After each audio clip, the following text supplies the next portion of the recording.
traversée commerciale afin d'éviter d'introduire des épidémies à Marseille.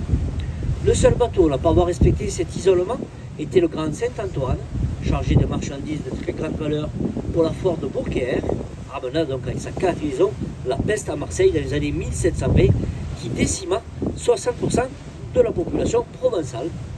Donc les autoritaires décidèrent de brûler et couler ce bateau dans les canaux. Nous avons la deuxième île, avec une antenne de télévision, elle est un peu plus dans le sud.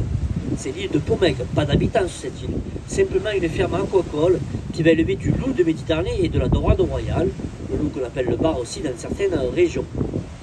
Les deux grandes îles principales ont été reliées par une digue. C'est la digue du duc de Berry, la digue Berry. En reliant les deux îles, on crée le port du Frioul, qui veut dire passage en provençal.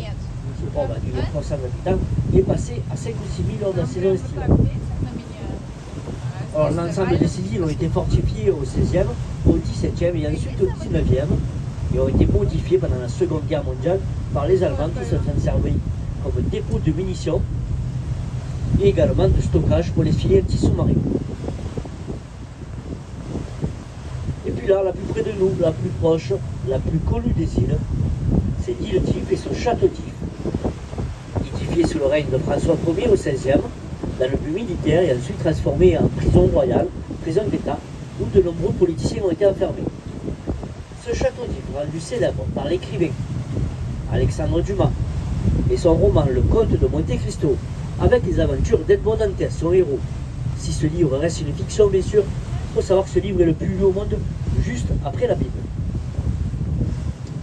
Voilà, on a fini pour le côté gauche. Ici, on a encore le phare de Panier, droit devant nous, légèrement au large, sur la droite. Phare de Panier et phare d'atterrissage pour de nombreux pétroliers, chimiques et gaziers qui se rendent au port de Fos, l'un des plus grands ports pétroliers de Méditerranée. Ce phare de Panier